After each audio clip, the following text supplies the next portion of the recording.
Well, we had a completely different video in store for you this week, but life had other plans. The video about French daycare will be next week, but the last few days, and especially today, Monday, May 11th, the same day I'm releasing this is the day I'm recording it, we had some pretty big breakthroughs on this ongoing water damage insurance rental nightmare situation we've been dealing with.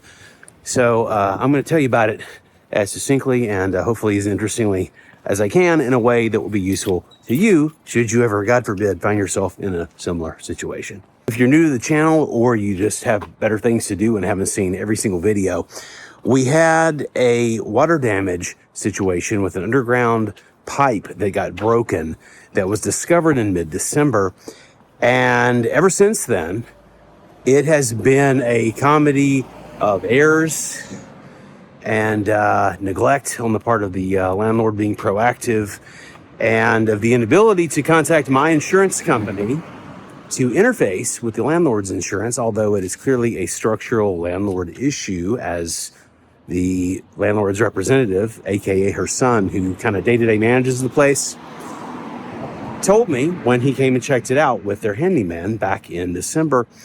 But as of last Thursday, after me chasing every lead I could to force open a claim with my insurance company and having a French friend help me with calling the executive offices and basically harassing up the food chain, we were able to get the claim open almost 6 months to the day after the damage was first indicated. So we got the claim number on Thursday, but then Friday was a holiday here, and today was the first working day back. And this morning, I got an email from my insurance company asking me to please upload all this documentary evidence to the portal for the claim. So I was in the middle of doing all that this afternoon, and that totally messed up my plans for what I was going to shoot for you. But while I was doing that, I got a call from the landlord's insurance agent, who couldn't have been friendlier, and through my terrible French and the 5 words of English that he knew, we were able to communicate. He essentially told me that, they very much want to get this resolved, and he was asking if I indeed had a claim number, which again, I do now. So he sent me an email address to forward that to him, which I did. It seems like things are finally progressing.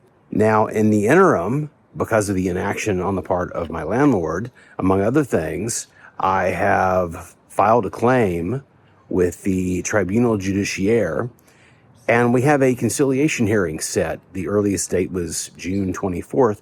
So there's a hearing where we both show up and we basically talk to a judge, and I get to explain everything that's been happening. So what happens is that the judge at the conciliation hearing makes a non-binding ruling, but it's a recommendation of what is fair and what should happen. And if both parties sign it, then it's incumbent upon both parties to do the things they're supposed to do. And really what that amounts to in our case is that they give us a retroactive rent reduction and they fix our place that we've been paying full price rent for going on 6 months while only having partial use of the place. And I won't get into much more detail right now. When this whole matter is settled, I will update accordingly. We don't want to say anything for the internet that might hinder us later with some of the actions we could take. So if both parties agree to a settlement and proceed accordingly, all is well. But if not, then I actually take them to a tribunal judge who makes a binding legal ruling, and the parties must abide. Again, in case it's not obvious, we are clearly the aggrieved party here. For now, massive hurdle seems to be overcome somewhat with getting my insurance to respond, because they have to talk to the other side's insurance, although the other side's insurance is who has to pay for all of this. One of the things that I've learned during this process is that in France, although it is clearly a one-sided claim, in other words, it is a structural issue that's the landlord's responsibility, which the landlord himself acknowledged to me on his first inspection of the situation. In France, you still have to contact your insurance, and the two insurance companies have to talk. So that's a thing. But it's a hassle, but it doesn't materially weaken our case or the situation as I understand it. Again, I don't want to jinx myself, but I'm looking forward to this being resolved as soon as humanly possible, because I have a mother-in-law to move into one of those rooms, and I have an office.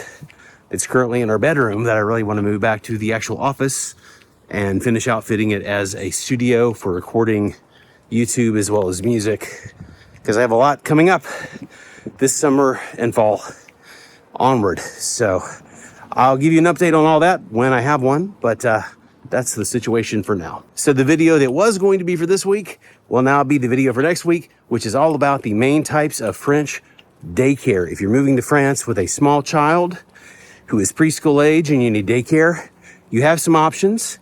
And I'm on the way to pick Geneva up right now from the option we are currently enjoying.